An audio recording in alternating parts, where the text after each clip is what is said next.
hands together again for Lagos Startup Week and Olumide and his team. It's been such an amazing experience. I think I've spoken to over 20-something founders in the past couple of days since Monday.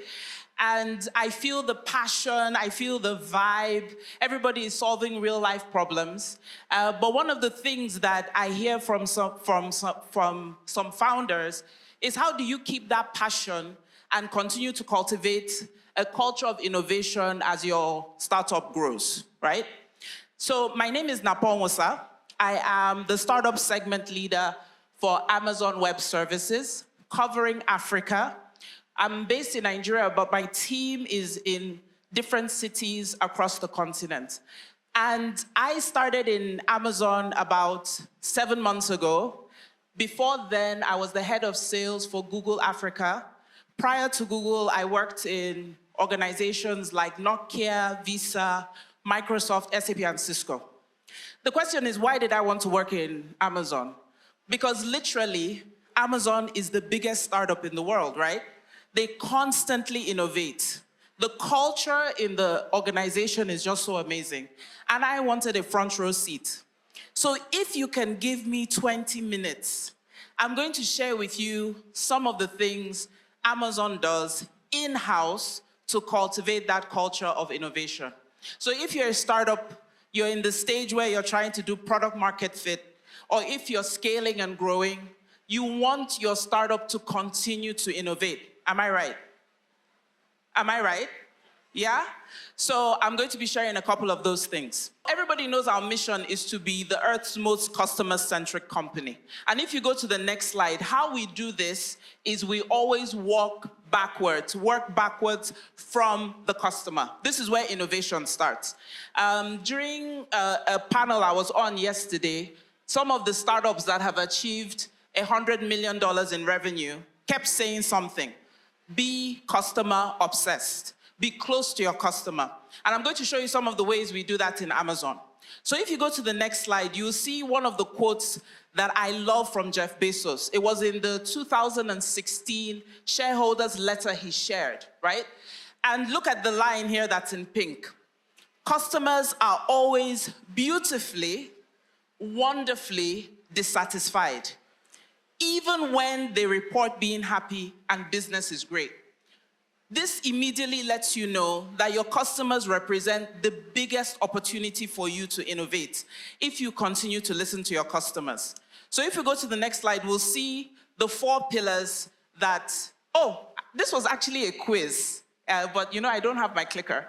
The fact that we have 6 different platforms. So all of us know Amazon started with the website, right? E-commerce. Am I right?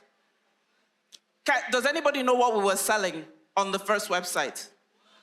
Thank you. Books. Now see where we've evolved to. How many of you use AWS here for your platform? So some of you know we have over 200 products and services on AWS, right? Cloud computing, very different from Amazon. And then you now go to devices, Fire Stick, right? And we have our Alexa. Again, very different. And then you also have our streaming content. How many of you have watched Gangs of Lagos? Oh no, this is not good. No, really, how many of you have watched Gangs of Lagos? Thank you, save me up here, thank you. If you've watched it, can you put your hands together? Thank you so much. I think it was an amazing production. And then we also have consumables. So you know we own Whole Foods now. And then we have physical stores. All of these things don't really make sense together. But what brought them together was that we were working with what the customers were asking us for. So if you go to the next slide, you'll see the 4 pillars of innovation in Amazon, right? First pillar, culture. We are customer obsessed. We hire builders, people that love to innovate, and then we let them build and we support them with a great belief system. We'll go deeper into this. The second thing is a word we use so much, and we call it mechanisms. It is just a way to encode behavior to facilitate innovative thinking. I'm going to share one of the most common mechanisms we use in Amazon, and it's called working backwards, and the documents we use to make it happen. The third one is organization.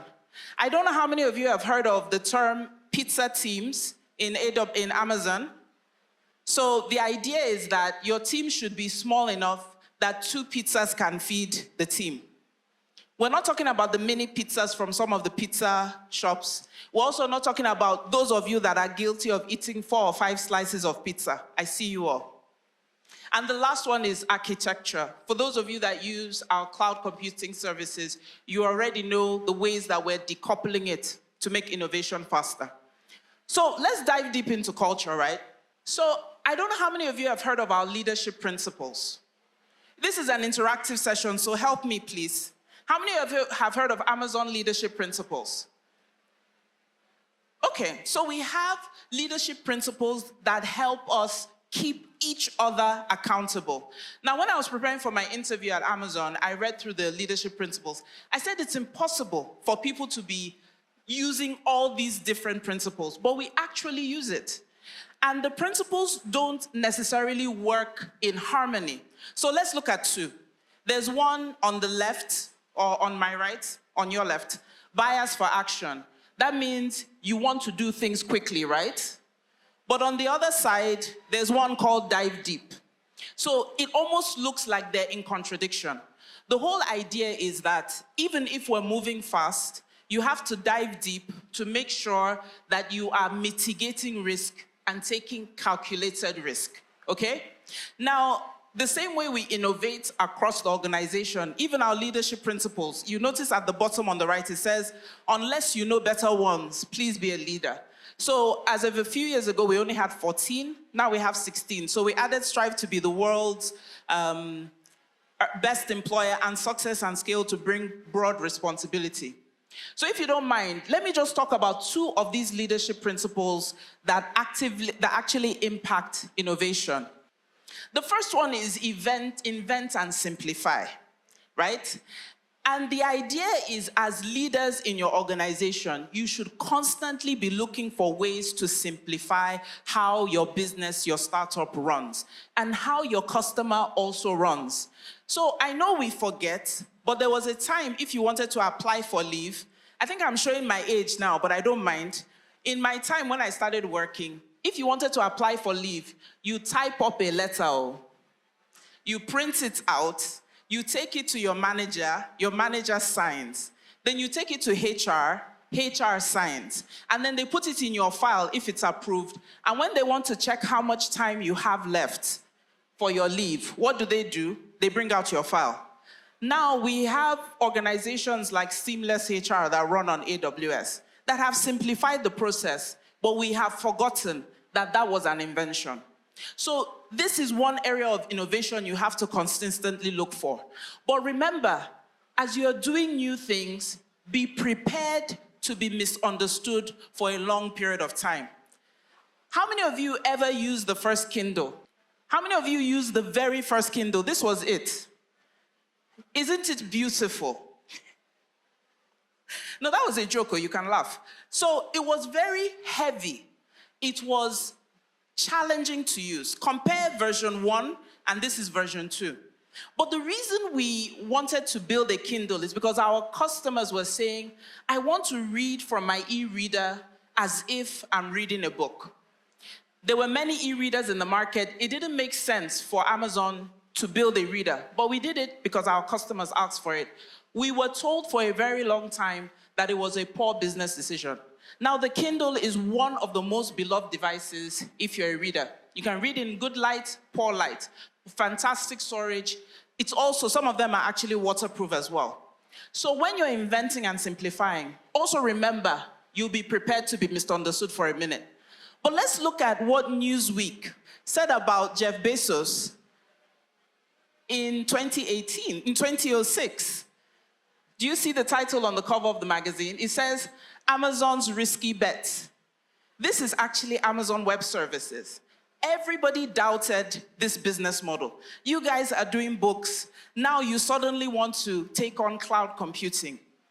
We've had 129 price reductions since 2006. We have 200 plus new services and features since 2018 and millions of monthly customers. So when you're inventing and simplifying, the things you need to remember the innovation already exists there with the problems that are with your customers and yourself. And the second thing is, it's okay if it takes a minute for everybody else to catch up. So the next leadership principle we'll look at is bias for action. My team knows this is my favorite one. I am a running and go kind of person, right? So bias for action is speed matters in business. I see this sometimes with founders. The co-founder of LinkedIn had a very interesting quote. He said, if you ship your MVP, if you're happy with the first version of your MVP, then you did what? You shipped too late. So you have to be able to make decisions very quickly and fast to be able to, and also calculate risk when you're making this decision. So this is something, mechanisms, yes. I don't even know where I am in the presentation anymore, but can we go back? So we've spoken a little bit about the culture at AWS. The culture is driven by our leadership principles and the fact that we dive deep to make sure that we produce results. The second thing is mechanisms, right? And this is encoded behaviors that facilitate innovative thinking. Remember, what we're trying to share with you is how Amazon makes sure it continues to innovate. And the mechanisms just says that if you put in specific inputs, it delivers output. So instead of dwelling on this, I'm actually going to one of our mechanisms called working backward. And by a show of hands, how many people have heard of Amazon's way of working backwards? Okay, there are a couple of you in the audience. This is great. And the thing is, 90% of the products that are on Amazon Web Services came out from this process by direct request from customers. 90% of everything you see, customers requested for it. And the other 10%, what happened is the customers didn't know how to articulate it because it didn't exist. Again, invent and simplify. So your working backwards mechanism, it starts and ends with your customer right in the beginning.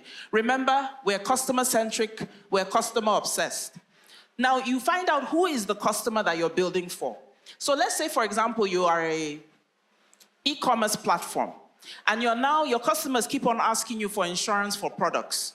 You need to be able to look at the request from the customer and say, who is going to derive a benefit from the customer? So there are 5 questions we ask in Amazon when we start this process. And the questions are, of course, who is your customer? The second thing is, what is the customer problem or opportunity? Third question is, customer benefit, is it clear? And then how do you know the customer needs or wants this? And the last thing is, what does the customer experience look like? Okay? Now, some people spend 5 minutes on this. We've seen cases where people spend days, weeks, because they suddenly realize they don't really know what the customer wants. And there's no issue with you going back to the customer, having interviews, having discussions, because you're building for the people that will eventually need, use, or pay for the service. Okay, so you have these 5 customer questions answered. From these 5 questions, you're going to produce 3 documents. The first document is a press release. Press release is a single page. It talks about the product. It talks about who you're selling to. It talks about the benefits. If you can, include something a fictional customer will say about the product. Single page.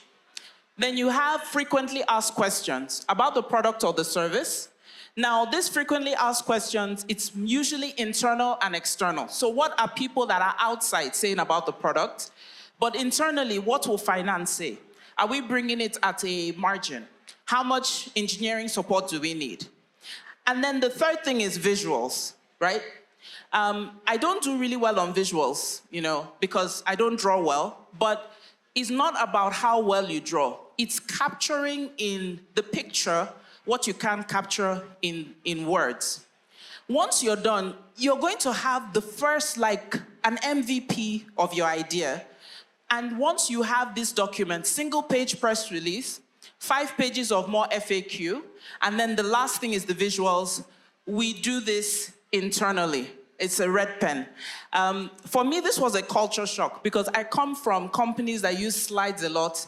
Amazon really believes in diving deep in the details, and it's been hugely beneficial to me, even in my personal life. So at this point, you bring in all your stakeholders to read what you've put together. Once they start reading, they start innovating on what you've already started. And most times, the first document is not the final document. It may take 5, 6, 7 revisions, but once you are done, you're going to have a product or a service the customer asked for that delivers a benefit to the customer and addresses the need they said they had. So this is an example of a mechanism, and we have many more, okay? So we've spoken about culture, we've spoken about mechanisms. The third thing is the organization. First and foremost, we hire builders. And as you are hiring for your startup, I encourage you, look for people that have innovation as part of their DNA. And there are ways you can do this. I encourage you, look at how Amazon hires, the hiring process, and you can adopt some of those best practices. Look for people that are excited by customer problems and are looking to solve. So that's the first thing we do in Amazon. If you look at people that are hired, when they're putting the announcement on LinkedIn, you always say, I'm building. Welcome, I am a builder, right? That is how we do it.